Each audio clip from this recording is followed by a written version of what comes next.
Hello,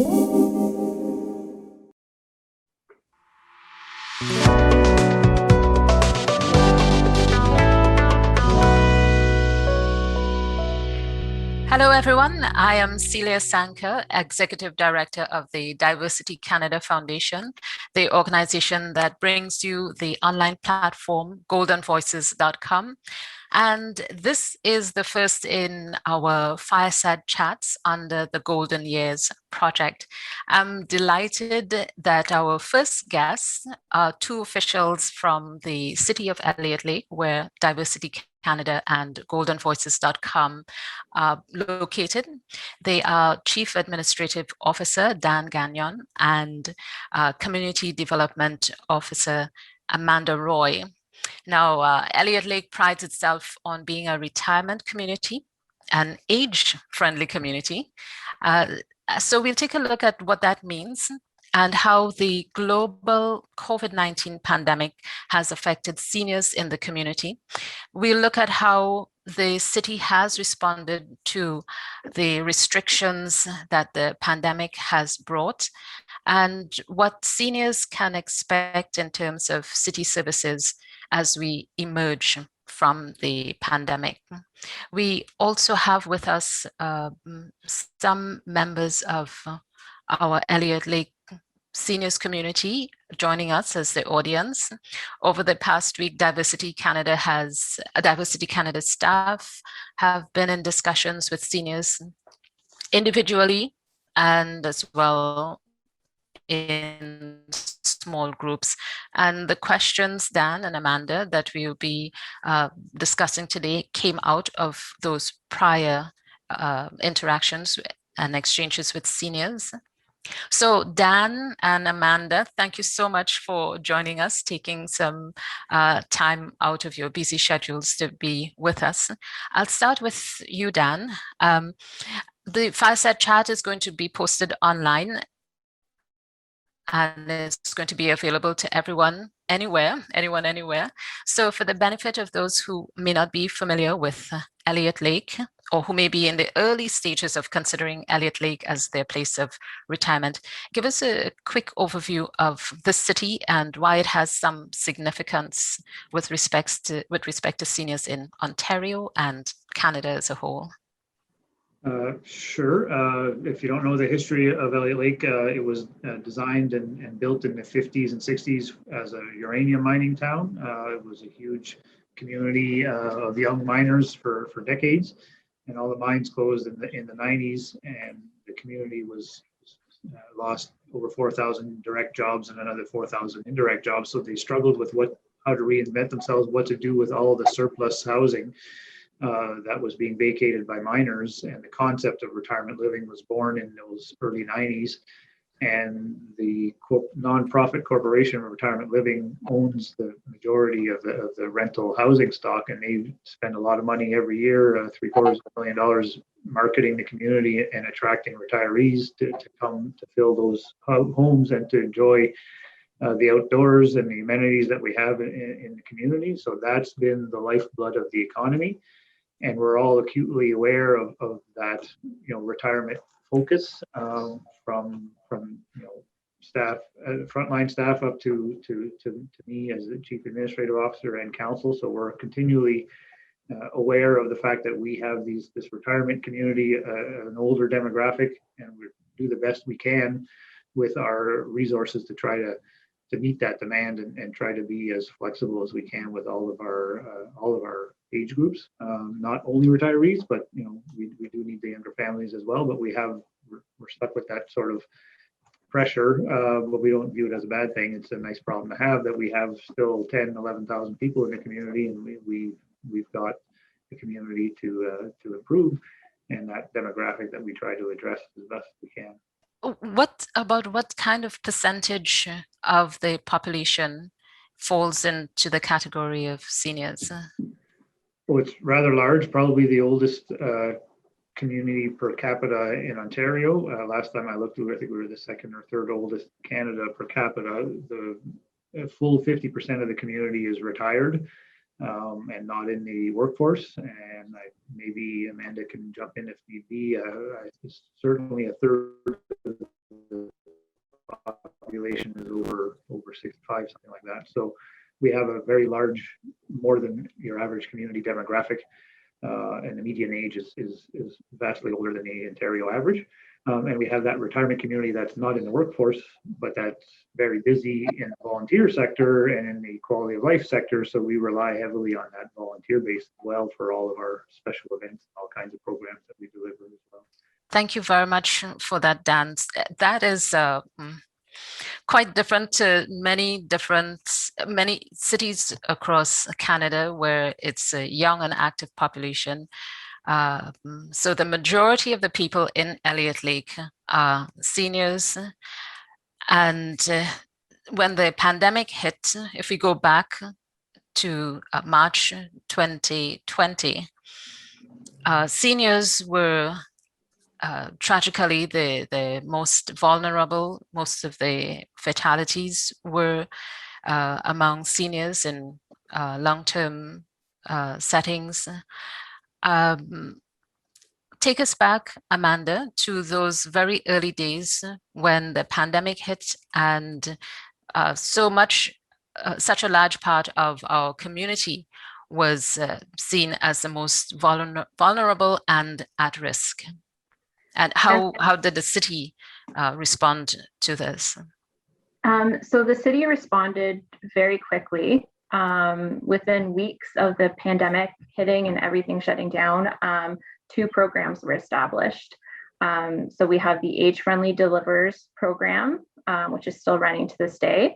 And we have the Age Friendly CheckIn program, which ran with the city for about 3 months and then was taken over by the Elliot Lake Family Health Team. So I'll go into a bit of detail about the delivery program. It's a grocery delivery program for groceries and essential needs. If you're 70 or over or immune compromised in isolation, you're able to access this program. There's 2 ways of accessing this program. So you have a phone number that you can call, 705-849-0970, and that will bring you to a voicemail where you'll leave your name and phone number. And a city staff member will get back to you within 2 to 3 business days, usually quicker than that, to take your grocery order. The other way is you can go to our website, which is elliotlake.ca. On the homepage, there's a COVID-19 banner that you can click on, but if you miss that, you can go under the tab Our Community. And under there, there's the COVID-19 response option, which you can click on, and that will bring you to the COVID-19 page where there's an Age Friendly Deliveries request form. So that's the online option where you fill in your contact information, and that will go to a city staff member, and someone will contact them within, again, 2 to 3 business days to take the grocery order. So each time someone wants a grocery order, they'll call or fill out the online request form, and it's limited to 20 items per order. There's also the zero contact delivery. So what this means is the grocery order will be left at the door with receipt of purchase to limit exposure to those in isolation. And there's also a few options to pay for your groceries. So after receiving your grocery order, an invoice will be sent to you by email or by mail. And you can pay for your groceries by mailing a check, call-in credit card, or use the online payment form, which is located right under the online request form. So it's pretty simple, and it's still continuing to this day. We don't have an end date for this program yet. It's just continuing as we go. It's kind of as the government, sorry, my phone's going in the background. As the government updates different things, that's when we update our services and make adjustments. So I will continue on with the Age Friendly CheckIn program. So this program was designed to be a phone or email check-in service for our most vulnerable population, those who are in isolation and immune compromised, who didn't have a local check-in or contact to check in on them. So this was a voluntary program. So anyone interested in this would register or Out-of-town family members would register local people for this. It was run 7 days a week originally, so Monday to Sunday, I believe from 9 a.m. to 6 p.m. And people had the option of getting a phone call or an email every day. It could be every other day, once a week. It was up to them. And when people registered for this program, I asked them to provide 2 emergency contacts. So if I could not get a hold of this person, I would contact their emergency contacts. If they hadn't heard from them, then I would call the non-emergency OPP phone number and ask that they would perform a wellness check. And what that means is they would go to the residence and make sure the person was okay. So this program, again, was run for about 3 months. And because it wasn't my main focus in my work, I had some discussions with the family health team, and they were very interested in taking this program on, as they had a designated staff member for this program. And they're looking to continue this program even after the pandemic is over. So we think it's a very important program to have, even when we're not in a crisis, for our population here. So we're hoping that that is a program that continues after everything is done. So it's pretty simple, again, to register for this program. So you just call the family health team's phone number, so 705-461-8882, and you ask to speak to the second floor receptionist, and they can answer any questions that you have about the program. Thank you very much for that, Amanda. So it's been over a year that both of these programs have been running. What sort of statistics do you have on how many people have been making use of these the programs? So what the Age-Friendly CheckIn program originally had 34 people signed up for the program. I'm not sure of the statistics now, as the family health team is running the program. Last I spoke, I think they had a few more than that. For the grocery delivery program, I believe it's like hundreds of people are using this program. It's very well used. It runs Monday to Friday. We have a dedicated staff member taking orders and also buying the groceries and delivering them. So yeah, they're very, very well used programs. Okay, great. What's the likelihood that that one will also continue beyond the pandemic?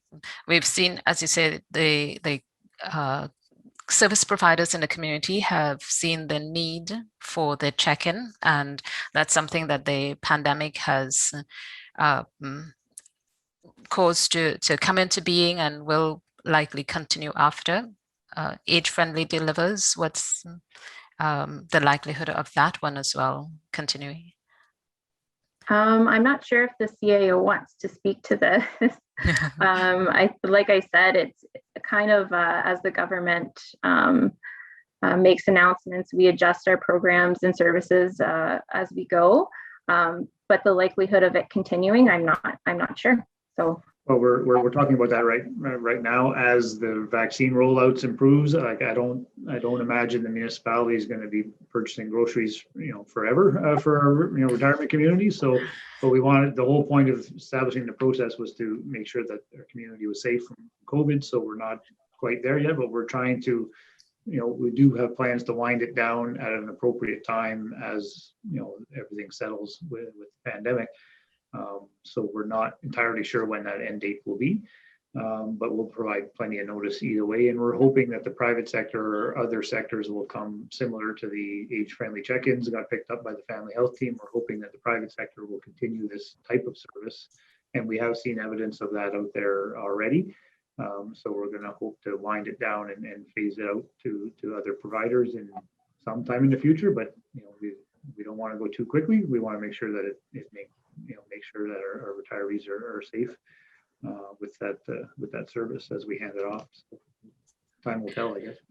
Thank you very much for that, Dan and Amanda. I just want to know that I have in the past commended the city on these two programs because working in the not-for-profit sector and particularly with seniors, I was aware that as a community, as a municipality, your approach was very forward thinking and not one I had seen in other, taken up by other municipalities. And it was, it was wonderful to see Elliot Lake, the city of Elliot Lake, step forward to take care of our seniors when we were thrown into this, had our whole world turned upside down with the pandemic in March of 2020. Now we are hopefully coming out of the depths of the crisis, and I believe it's on Friday that we go into a further stage of opening up. And I want to shift our discussion to the resumption of services. What services have been affected? Services that seniors depended on that were restricted, and we can look forward to a timetable of life coming back to normal.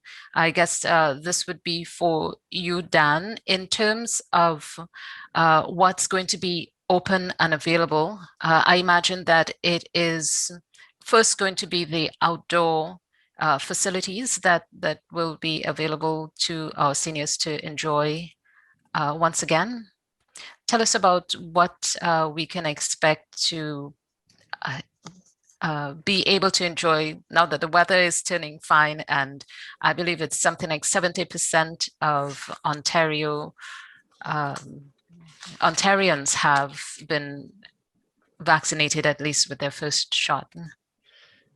Yeah, that's right. So as of Friday, we'll be entering stage 1 of the province's reopening plan, where we're actually able to open more outdoor amenities. And up until like right today, we're still not allowed to have outdoor seating. So we removed a lot of picnic tables from various parks so we can be able to put those back as early as Friday.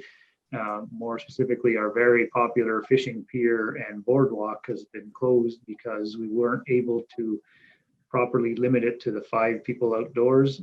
As of Friday, it'll be 10.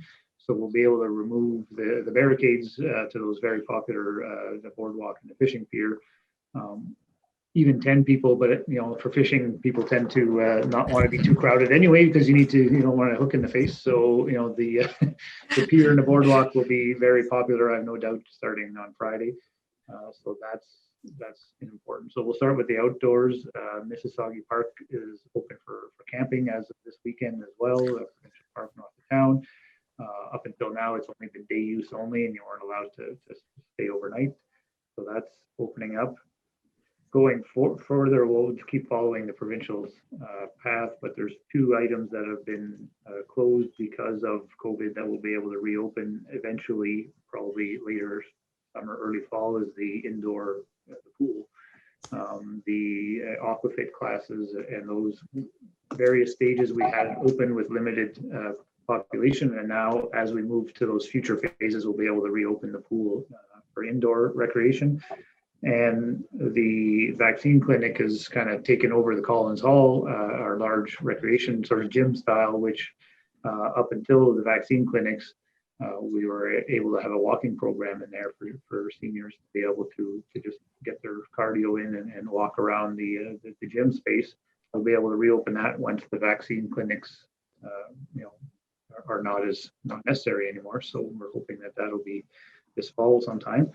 Those are 2 of the big ones, in addition to what I said about the outdoors. And after that, we'll just see as the plan progresses what we can reopen. What about some of the other facilities, such as the Fire Tower Lookout, Sheriff Creek Wildlife Sanctuary?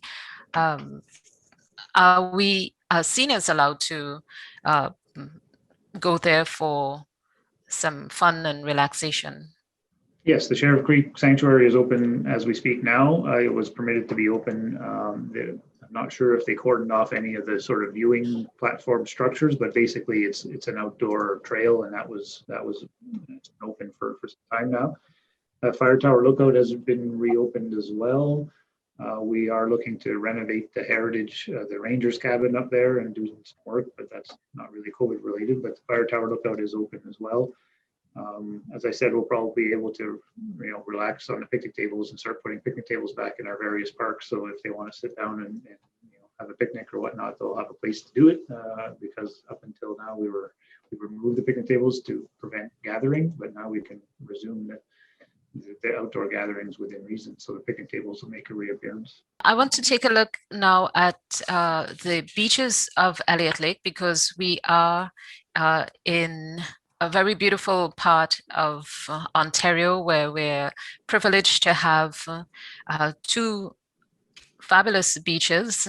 And we've had some improvements to the beaches in Elliot Lake, but they have not been open for seniors to enjoy. Tell us about the schedule for making the beaches fully accessible, both in terms of the facilities and the COVID restrictions. Well, the beaches are open right now. They're unsupervised at the moment, but the lifeguards are being rehired and retrained and should be. We typically open our beaches for supervision, lifeguard supervision, the July long weekend. So we're getting ready for that as we speak, and then we may even open a little bit earlier once we have the lifeguards certified. They're a little rusty because they haven't been, because the pool was closed, so they haven't been able to keep up their hours. So we'll get the rust knocked off, and we'll get comfortable about that. We'll be able to resume the lifeguards as soon as possible. We're making some other improvements every year. I don't know if Amanda, if you want to explain a little bit the accessibility mats, the investment the city made. I think it was last year. So last year, we rolled out, we purchased the accessibility beach mats for Spine and Spruce Beach. And they're just very large mats that roll out onto the beach, onto the sand. And it makes it very easy and accessible for anyone to walk on them. And if you have a wheelchair or if you are using a stroller, it's really easy to just walk on the beach and go into the water.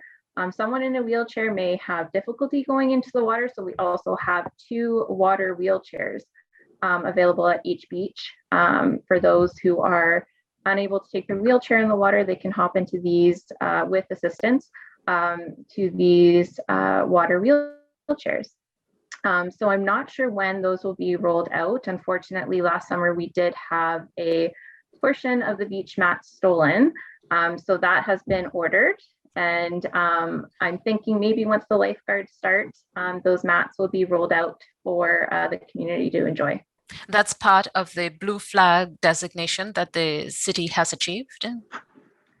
I think it was part and parcel. I think there was a little more to it, but I believe staff included that in their application for the blue flag program. Yeah. Okay, tell me a bit more about the blue flag designation and what that means, either Dan or Amanda. And I'm not sure if Amanda has a finger on the pulse either. It was more of the recreation department that rolled it out, but it's definitely, it's accredited. You had to make an application and go through jump through a whole bunch of hoops. So it's relatively prestigious and important designation. It's not easy. Beaches is quite unheard of for a community our size. It has to do with water quality, environmental mitigation for geese, and the care and maintenance of the site. So we checked a lot of boxes and received the designation without too much debate. Really, it was just making sure that we followed all their protocols, and it was largely things we were doing anyway already. We just made the application and got the accreditation. So I think there's 9 in Ontario, and we're 2 of them, something like that. So we're pretty proud of that designation, and we're proud of our beaches, and we've been maintaining them.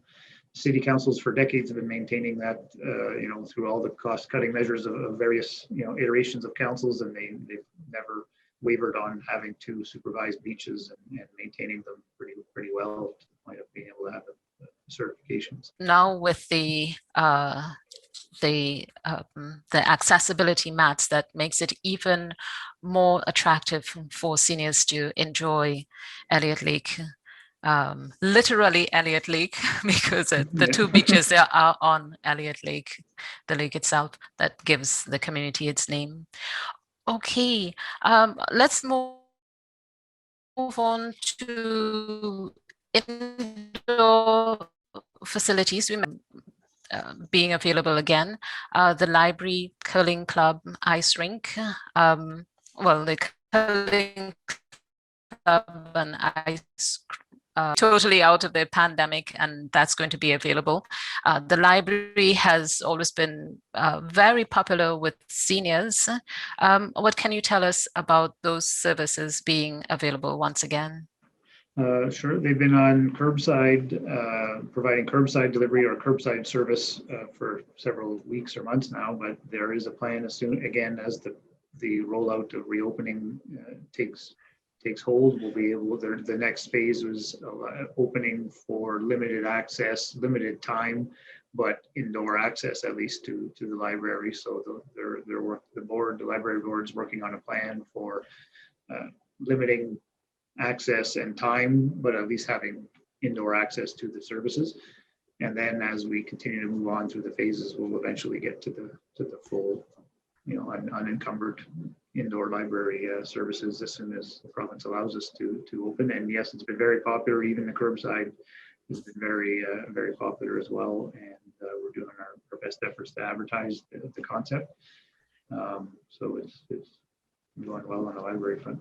Let's take a look at events, and I know it would have been very difficult to make any sort of plans for that because we're all have been waiting on what the province would allow us to do. But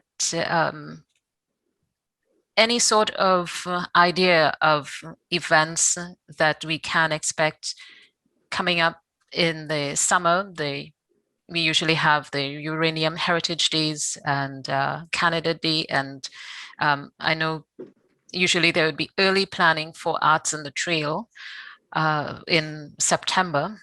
What can we expect as we try to get back to normal and enjoy life once again in Elliot Lake? Sure, we will have some, COVID-friendly Canada Day celebrations.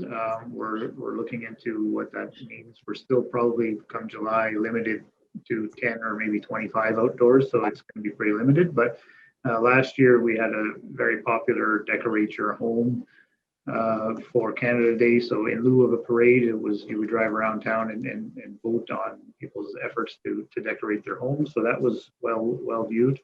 Last year we canceled the fireworks. This year we're exploring how we could maybe have the fireworks, knowing that most people can stay in their cars or get out of their cars but not congregate in hundreds together. But if they stay generally close to their cars and strategically locate themselves, there's no reason we couldn't have fireworks for Canada Day. So we're looking at that. We probably won't have an outdoor concert like we've had some years, but we can plan for that. We're struggling right now with maybe we have our drag races are typically in July, and we're wondering right now whether we can make a revised version of the drag races at our airport work in August. So we're still looking into that, and we're hoping to do that. We want to remain safe, but also reinvigorate the community and get back as quickly as we can to some of the old events and programs that the public are used to and we know are popular, including the drag races. And the Arts on the Trail in late September, it's looking pretty good that we'll be able to have something for that. So we're looking to resurrect that as well. We're going to wait a bit more into the summer to get a better picture of what that may look like. But certainly, I would say that Arts on the Trail is looking like it may be very similar to what previous pre-pandemic events would look like based on the calendar being late September. We should be able to do something. And we still are working directly with a lot of our artist groups. We have more sign or banners going up on our roadways this summer with locally produced art and murals and poetry going up in the downtown as well this year slated. So we're doing what we can with the limitations that are given to us by the Ford government and the pandemic as a whole. Thank you for that, Dan. When we talk about arts and culture, we come to an issue that we can't ignore. That's the home for these activities and groups. We had some inquiries from seniors as to when we can expect a return to, or the return of a meeting place, gathering place for our community groups, performances. What sort of update can you share with us as to getting that aspect of the community revived? Okay. That's not so much pandemic related, more of a infrastructure related question. Sure. I mean, we lost the Civic Center in the Lester B. Pearson Civic Center in February 2019. So we're actively working. We have a steering committee with members of the artist community and the museum board represented on that, as well as our two neighboring First Nations, Mississauga First Nation, Serpent River First Nation. We've hired architects and engineers. We're getting ready for a July funding application for the $12 to $15 million new build. The preliminary designs are almost done in the feasibility study. So we're excited over that. That new facility will have a 400-seat theater, new and improved mining and museum, hopefully some form of Indigenous content yet to be determined as we continue to work with our neighbors, and space for an art gallery and artist studio spaces. So that's coming along reasonably well, considering it's a large endeavor, obviously, and it's going to take some time. In the meantime, we are still there trying to support the artists who no longer have a home, but have sort of regrouped in various other parts of the community. So we're continuing to support them as much as we can. We have a community grant program that if they make an application, we're happy to consider them for funding to sort of stay on their feet. And then we're sort of exploring other shorter term interim steps, because even in our wildest best case scenario, we won't have a new building for the arts and heritage and the theater for another 2-3 years.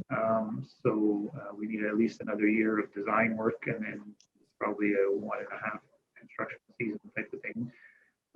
So we're actively looking at other municipal buildings that we may own that could be repurposed to accommodate those artists, maybe as a rehearsal space. And once the pandemic vaccine clinics wind down, the Collins Hall will be freed up for that walking program, but also for other uses, including the performing arts. The Collins Hall, in the aftermath of the Lester B. Pearson roof collapse, the Collins Hall turned into our theater, and it was actually well received by the community. The Elliot Lake Entertainment Series hosts touring artists, professional touring artists there, and we've had 2 or 3 proper concerts there. We've improved the space of the Collins Hall for acoustics, improved the audio and lighting. So we can still use the Collins Hall as a performing arts theater in the interim until we get that new building built for our performing artists as well. Okay, great. So we will be needing a little bit of patience, because things take time. Funding, it takes time to get funding. It takes time when we do have the funding to put the structure up. And in the meantime, thank you very much for letting us know what alternatives, that there will be alternatives as we work through that period of getting our arts and culture hub back in place. We have a few more questions that came out of our discussions with seniors. Amanda, and I guess this will come to you. So we're looking at the Seniors Advisory Committee. Mm-hmm. Give us a bit of an idea of what the role is, what's the role of the Seniors Advisory Committee, and what's the status of it at the moment? So at the moment, it is still a committee. However, the committee hasn't met in over a year due to the COVID-19 pandemic. So the role of the committee is basically advising different other committees and council of different seniors issues and maybe ideas that come through the committee in regards to seniors services and events and different things within the community. We're hoping, I have talked to the chair recently, and we are hoping that the committee will pick back up in the fall, so September. But other than that, yeah, the committee hasn't met. Some people aren't capable of doing the virtual online meetings, so it's unfortunate, but we are still hopeful that we'll be able to meet soon. Okay, and for seniors who are interested in making a contribution to Elliot Lake in terms of their skills, their knowledge, their experience, that's an avenue. If someone wants to support the city by lending a hand, how can they do so? Yes, so they can, if they're interested in sitting on a committee, they're able to contact the city clerk and see if there's any vacancies. They can contact myself if they're interested in partaking in any age-friendly community activities. We do have a lot of people that are interested in volunteering with the city, so yeah, we're open to that, of course. Okay, so we're doing very well for time. So we, you just mentioned, Amanda, the use of the internet and during the pandemic that's had a bit of an impact on the ability of the Seniors Advisory Committee to meet. We did have some questions from seniors on the internet, the use of the internet in Elliot Lake, more so on the side of the speed of the service, the quality of the service. Now, I know that is often a private sector concern or something that the private sector takes care of, but there have been some initiatives close to Elliot Lake as well, where the communities have come together to try and ensure that there's a faster speed or better broadband service. Can either of you give an idea of what the situation is in terms of the quality of internet service that Elliot Lake residents have, and whether there is any exploration of ways to improve the service for us in this remote community?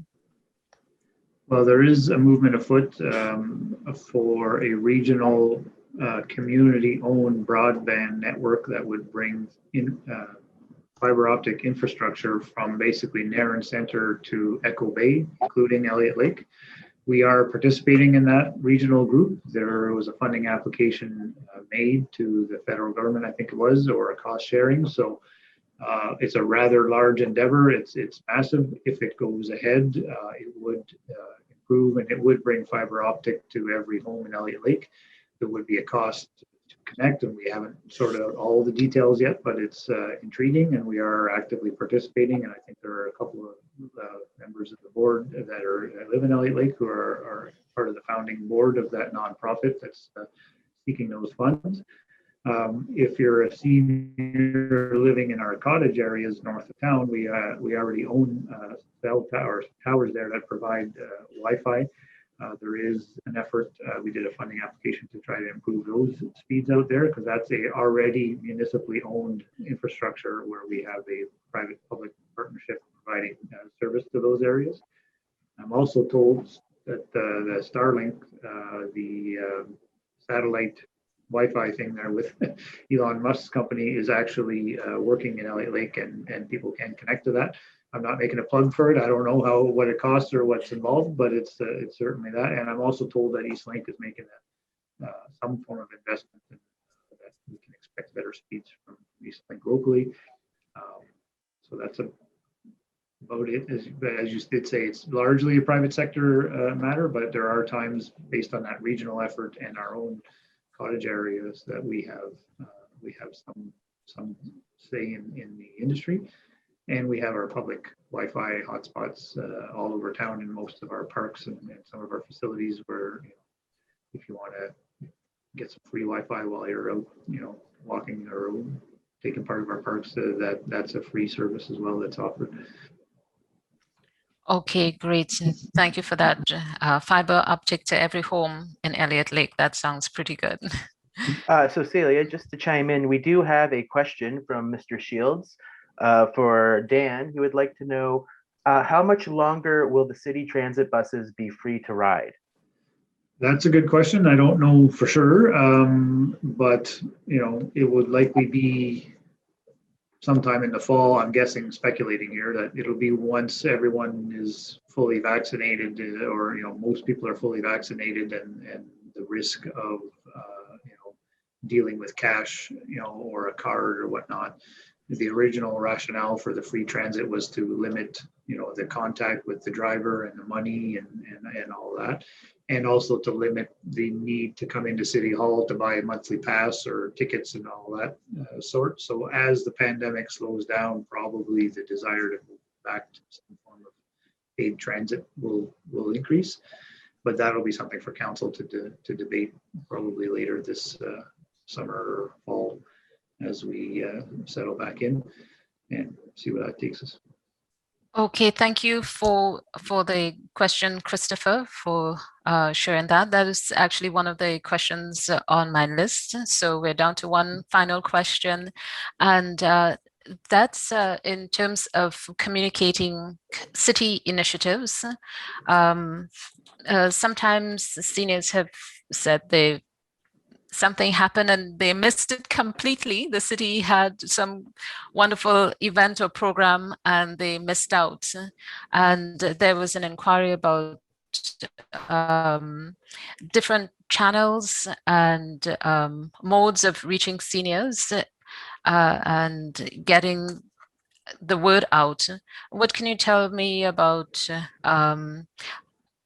efforts to reach seniors, those that don't have internet, those that probably don't receive the newspapers?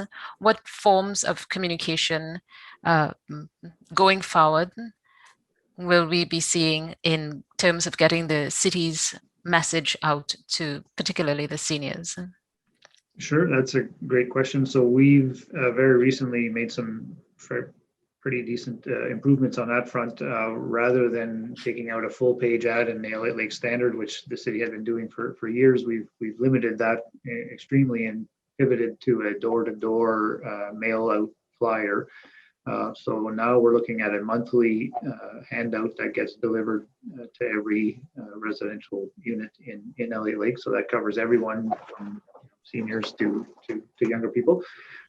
It's also, we've made efforts to get more bilingual with a lot of our messaging. So that door-to-door flyer is mostly bilingual. It's not 100%, every word will be translated, but we're getting into a groove now. So we're having a monthly door-to-door mailer. We have had some positive feedback on that because, again, people, don't always have a computer and the internet, and this is coming right to your door. So we reach out to all our department heads to plan what's coming for the next month and decide, what's appropriate, if it's, garbage and recycling cleanup week or winter, bylaw issues, whatnot. So we're trying to get more targeted with that bilingual door-to-door messaging.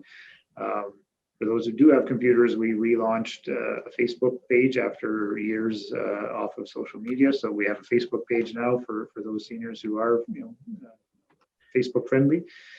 So we think that's going a long way. We also have a different targeted mail out that goes to all of the waterfront homes so that they have a more targeted communication to the waterfront owners. We're trying to encourage and educate them about living on the shoreline and how to preserve their shoreline and make sure they don't run afoul of our bylaws. So we are, I'd like to think, making much more efforts to get more communicative. And our website, we are planning to make our website bilingual as we speak. We're working on that, hoping to roll that out before the end of the year.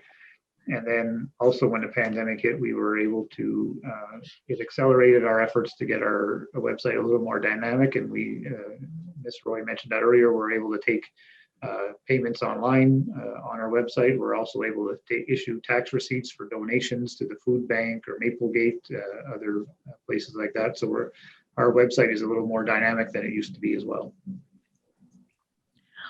Okay, great. That's great to hear that different channels, different modes of reaching people, and then it's good to hear as well about the mail out that will reach everybody, whether they have a subscription to the local newspaper or have internet service at home. Wonderful. So that covers everything that I had and that was raised with our staff over the past weeks in our discussions with seniors. Is there anything that we haven't covered that you believe would be important for seniors in our community and seniors who are considering this as a place to retire to know about Elliot Lake and services for seniors in Elliot Lake? Just the fact that this week with the heat wave, we rolled out a cooling center at our local arena. So right now also with the free transit. So if you're a senior in the top floor of a high-rise apartment building, who can't afford air conditioning, you can take the free transit to the arena, have some free water, sit down in the shaded, ice surface. The ice not in, but it's still much cooler than it is in most homes or outdoors. So we're rolling out that cooling center whenever we see the humidex is high. So we'll probably do that ongoing as well as we see what the summer holds out for us. So that's just something else I wanted to mention, that we're getting into that now and we're going to do it more often. Good, that's good to hear. So we can keep cool. Everybody can keep cool in Elliot Lake in the summer. Okay, wonderful. Any final word, Amanda? Yes, I'd also like to mention, typically each year the city has a wellness fair that's hosted at Collins Hall, and it's a place where health and wellness services and businesses come under one roof, and it's a free event for people to attend to get information in one day. In lieu of that, last year we weren't able to have one. So we've started a health and wellness businesses and services page on our city website under our community tab. And that brings you to on-demand videos that we have on our city's YouTube page. And it's health and wellness businesses and services that have made a video about who they are and what they do in the community. So that's available to anyone who wants to access that at any time. And I will also mention that the picnic tables that are coming back out, I believe all of them will be fully accessible. So we did get a grant to purchase wood to retrofit our existing picnic tables so that they extend on each side so that anyone with a wheelchair or anything like that are able to enjoy sitting at the picnic tables as well. Great, thank you for that. So that again is part of the effort, the thrust by the City of Elliot Lake to be age friendly. Mm-hmm. So yeah, that's great.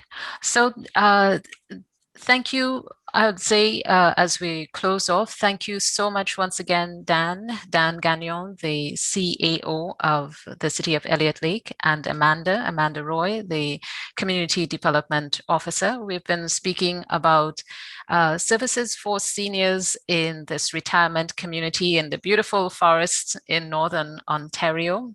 Thank you as well to Christopher Elliot, our producer, and to our members of the audience who joined us today.